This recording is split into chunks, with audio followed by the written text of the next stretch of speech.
नमस्कार, मैं गुलेश पाल और आप देख रहे हैं एडिटर जी न्यूज़। छत्तीसगढ़ समेत पूरे देश में नवरात्रि का पर्व बड़े धूमधाम से मनाया जाता है। इस नवरात्रि के पर्व में नवरात्रि का पहला दिन कैसे पूजा अर्चना किया जाना चाहिए, क्या क्या सावधानी बरतना चाहिए, प्रिय शरण त्रिपाठी जी के पास हम आज आए हुए हैं और आज इनसे जानने की कोशिश करेंगे कि हमें क्या क्या पूजा अर्चना के दौरान सावधानी रखनी चाहिए।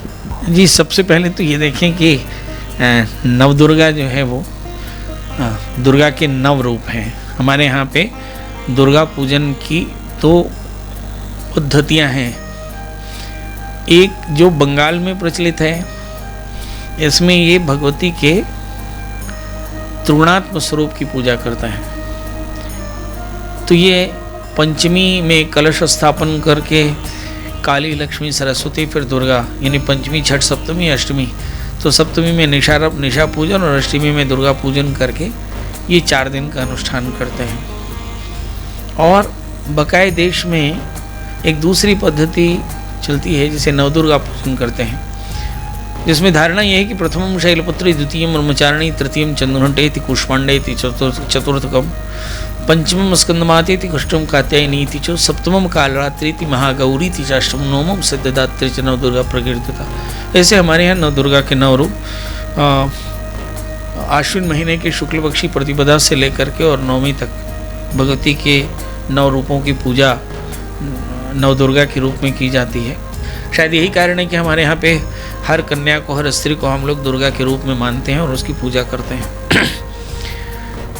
तो ये नवरात्रि शक्ति का पर्व है और इस शक्ति के पर्व में हम देखते हैं कि पितरों का गणेश जो प्रतिपदा चतुर्थी से लेकर अनंत चतुर्दशी तक गणेश का पर्व शुरू होता है। ये चातुर्मास है। और फिर उसके बाद उससे पहले अगर देखें तो श्रावण रहता है। श्रावण में 1 महीने शिव की पूजा, फिर उसके बाद 10 दिन 11 दिन भगवान गणपति की पूजा, और फिर उसके बाद में आ जाती है पितरों की पूजा। और पितरों की पूजा के बाद में आश्विन महीने के शुक्ल पक्षी प्रतिपदा से नवरात्रि शुरू होती है, और जिसमें हम कलश स्थापन करते हैं और जवारे बोते हैं। यहाँ पर दुर्गा की पूजा की विशेष व्यवस्थाएं होती हैं। हम दुर्गा का दर्शन करते हैं, दुर्गा सप्तशती का पाठ करते हैं, कन्या पूजन करते हैं, हवन करते हैं। ये सारी प्रक्रियाएं होती हैं। इसमें सबसे पहला हिस्सा होता है कि हम संकल्प लेते हैं कि हमें नवदुर्गा का पूजन करना है। तो जो आश्विन महीना है उसकी शुक्ल पक्षी प्रतिपदा, जो इस समय मुझे ऐसा लगता है कि 3 तारीख को शारदीय नवरात्रि प्रारंभ हो रही है, तो 3 तारीख को हम ये पूजा करेंगे। और इसमें पहला विषय आता है कि स्नान करके हम संकल्प लें कि हम नवदुर्गा में नवरात्रि का व्रत और पूजन करेंगे। और फिर इसके बाद हम पूरी तैयारी के साथ में कलश स्थापन करते हैं। कलश स्थापन हमेशा मध्याह्न में होना चाहिए। कलश स्थापन लगभग 3:33 के पूर्व कलश स्थापन होना चाहिए, क्योंकि प्रतिपदा जो है वैसे तो रात्रि को 2:59 तक रहेगी, मगर फिर भी श्रेष्ठतम समय जो है वो कलश स्थापन का 3:33 के पूर्व है। इसमें कलश स्थापन होता है, ध्वजारोहण भी होता है। मंदिरों के, दुर्गा मंदिर के ध्वज बदले जाते हैं, कलश का स्थापन होता है। और कलश स्थापन के बाद आपका अगला प्रश्न होगा कि भाई जी ये दुर्गा जी की तैयारी कैसे करें। सबसे पहला तो काम ये है कि आप दुर्गा जी का विग्रह तय कर लें। यदि आपको धातु की मूर्ति है, यदि आपके यहाँ नित्य पूजन होता है तो ये प्रतिष्ठा नहीं होगी। पर यदि आपकी मिट्टी की मूर्ति होती है, पार्थिव मूर्ति होती है, तो दुर्गा जी की मूर्ति की प्रतिष्ठा होती है। तो प्रतिष्ठा से पहले गौरी, गणेश, कलश, नवग्रह, खुड़श मातृका, जवारे, अखंड दीप, इसकी व्यवस्था कर लें। अखंड दीप आप घी का, तेल का जो भी जलाना चाहते हो उसके हिसाब से तैयारी कर लें, और एक अच्छे आचार्य को बुला करके और शुभ मुहूर्त में कलश स्थापन करें। इसके लिए सिंदूर, कुमकुम, अबीर, गुलाल, अक्षत, फूल, दूबी, तुलसी, मौली, नारियल, केले का पत्ता, आम का पत्ता, पंचपल्लव, सर्वौषधि, 5 तरह के रत्न, गंगा जल, पंचामृत पता होगा, दूध, दही, शहद, घी, शर्करा, 5 तरह के अमृत होते हैं। और फिर उसके बाद रुई, ये सारी चीज़ें एकत्र करके क्रमशः गौरी गणेश कलश नवग्रह षोडश मातृका, या फिर कुछ लोग अष्ट चक्रों की स्थापना यानी षोडश मातृका, सप्तग्रत मातृका, 64 योगिनी, क्षेत्रपाल, 10 दिक्पाल इसके साथ में वास्तु, सर्वतोभद्र इत्यादि देवताओं का पूजन करके गौरी तिलक मंडल का भी स्थापन करते हैं। तो अपनी सहूलियत के अनुसार हम गौरी गणेश कलश या अष्ट चक्रों की स्थापना करके फिर भगवती के विग्रह की प्रतिष्ठा पूजन करें, आरती पुष्पांजलि करें। और फिर एक तीसरा विषय आता है आचार विहार का कि हम किस तरह का आचरण करें, माने आहार क्या होना चाहिए।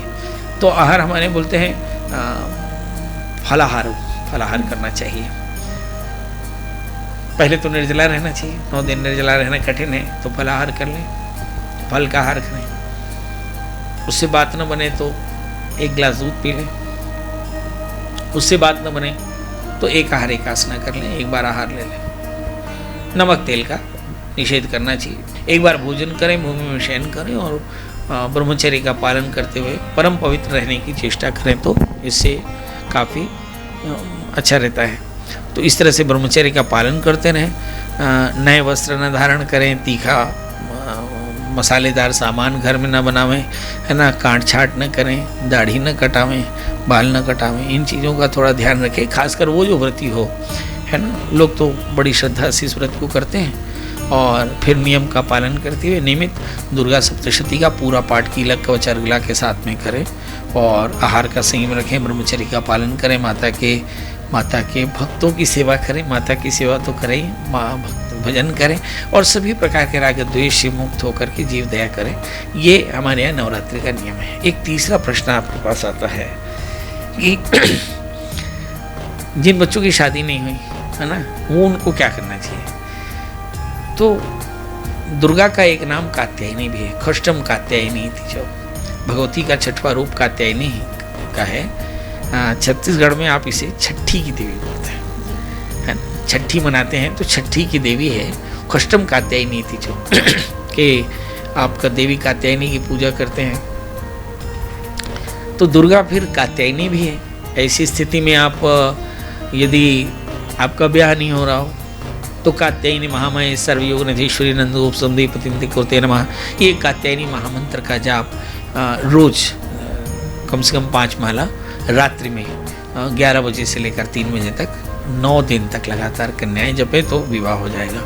अब कुछ कन्याएं चाहती, कुछ महिलाएं चाहती वही संतान नहीं हो रही है, तो संतान की कामना से नवरात्रि का व्रत करें तो संतान की प्राप्ति हो जाएगी। कुछ बच्चे नौकरी के लिए परेशान हैं तो बैठ करके नवरात्रि में 9 दिन का व्रत करें और तो नियम से उन्हें नौकरी भी प्राप्त हो जाएगी। मतलब जिसने जो भी चाहा, ये नवरात्रि में सभी प्रकार की मनोकामनाओं की पूर्ति हो सकती है। अब चर्चा करते हैं भगवती के विग्रह की। एक बार की बात है कि दक्ष, जिन्हें प्रजापति कहते हैं, प्रजापति माने प्रजापिता, प्रजापति प्रदक्ष, ये प्रजापति ब्रह्मा होते हैं जो बदलते हैं। तो एक समय में ब्रह्मा जो थे वो दक्ष थे। दक्ष, इनके पास में देवताओं का राजकाज था। इनकी घर में एक बेटी हुई और बेटी जो थी वो सती थी। सती के पिता दक्ष जो बाई देवे, थोड़ा सा राजा फिर अहंकारी हो ही जाता है, तो शायद प्रजापति दक्ष भी थोड़े अहंकारी रहे होंगे। तो सती का ब्याह हुआ शिव से। एक दिन प्रजापति शिव से नाराज रहते थे, प्रजापति दक्ष। तो एक बार प्रजापति दक्ष ने अपने राज्य में यज्ञ किया और सारे देवताओं को निमंत्रित किया, पर अपने दामाद को निमंत्रित नहीं किया। और सती पिता के घर जाने को आकुल हो गई, निकल पड़ी। शंकर जी ने कहा, भाई सारे देवताओं को निमंत्रित किया है, उन्हें नहीं, ऐसे में तुम्हें वहाँ जाना नहीं चाहिए। मगर सती संतुष्ट नहीं हुई और वो वहाँ गई। सती का प्रबल आग्रह देख करके शंकर जी ने उन्हें जाने की अनुमति तो दी। सती जब घर पहुंची तो उन्होंने देखा कि माँ ने ही केवल स्नेह दिया, बाकी सभी ने उनके प्रति उपहास रखा और शंकर के प्रति भी तिरस्कार उनके मन में दिखा।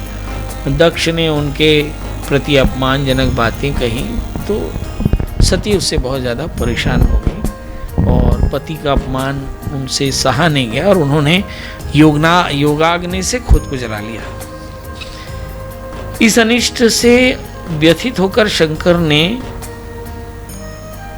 शंकर के केश से वीरभद्र इत्यादि प्रकट हुए और जाकर के उन्होंने दक्ष प्रजापति के यज्ञ का विध्वंस कर दिया।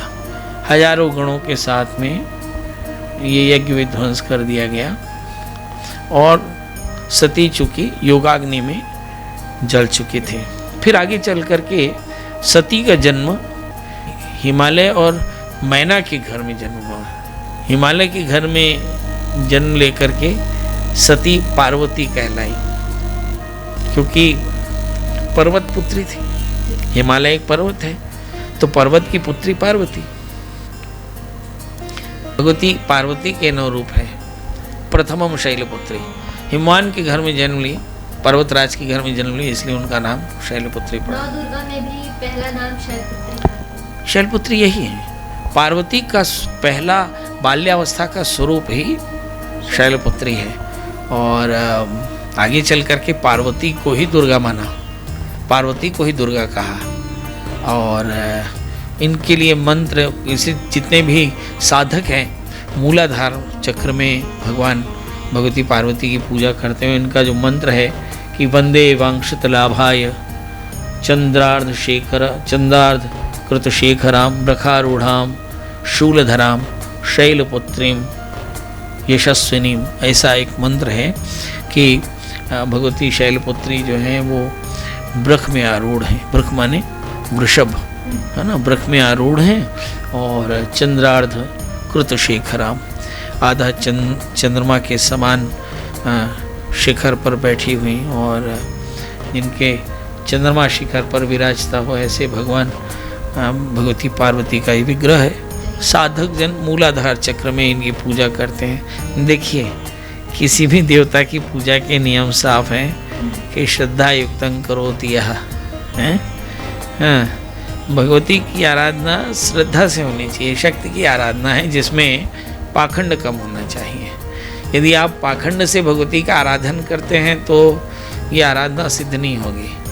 भक्ति के साथ, श्रद्धा के साथ आप भगवती का आराधन करें। पत्रम पुष्पम फलम, तो हम लोग दुर्गा जी की पूजा को बड़ा जटिल मानते होंगे, पर मुझे ऐसा लगता है या देवी सर्वभूतेषु मातृरूपेण संस्थिता नमस्तस्यै नमस्तस्यै नमस्तस्यै नमो नमः। जब कभी भी हम अपने माँ की पूजा अर्चना करते हैं तो बाल्यवत हम अपनी माँ की गोद में बैठते हैं और जो कच्चा पक्का हमारे समझ में आता है हम माँ से कहते हैं, और जो कच्चा पक्का माँ खिला देती है उसे खा लेते हैं, और जो कच्चा पक्का हमसे समझ में आता है वो माँ की सेवा करते हैं। तो इस तरह से श्रद्धा के साथ मातृभाव से हम भगवती की आराधना करें और षोडशोपचार से भगवती की पूजा करें, मन में श्रद्धा रखें, तो निश्चित तौर पे भगवती की आराधना सिद्ध होती है। पर ध्यान रखिए आजकल जो परंपरा दिख रही है मुझे कि लोग डीजे का शोर और धूम धड़ाम और जो अनाप शनाप, ये इस तरह का संगीत जो है वो भक्ति का संगीत नहीं है। ये एक तरह का, क्या कहूँ, एक तरह का विद्रूप है सनातन का। और जिस तरह से नशे में लोग झूमते हुए भगवती का आराधन करने का या गणेश का आराधन करने का स्वांग करते हैं, और ये बहुत चिंता का विषय है। मुझे ऐसा लगता है कि 4 पीठों के शंकर इन्हें विचार करना चाहिए, इन्हें सीधे आदेश देना चाहिए कि इस तरह नहीं होना चाहिए, ये अपराध की श्रेणी में आता है। तो भगवती की आराधना श्रद्धा से करें। पत्र पुष्प फल जल जो भी आपसे श्रद्धा हो आप भगवती को भगवती को चढ़ाएं, भगवती के तीर्थों का दर्शन करें, शक्तिपीठों का दर्शन करें, जीव दया करें, जीव सेवा करें, तो निश्चित तौर पर भगवती की कृपा आप पर होती है। तो जैसा कि आपने अभी माँ के पहले रूप माँ शैलपुत्री के बारे में जाना कि उनकी पूजा अर्चना कैसे करनी चाहिए, उनके पूजा अर्चना के दौरान हमें क्या सावधानी बरतनी चाहिए, ऐसे ही कल हम माँ के दूसरे स्वरूप माँ ब्रह्मचारिणी के बारे में आपको बताएंगे और पंडित जी के साथ मौजूद रहेंगे।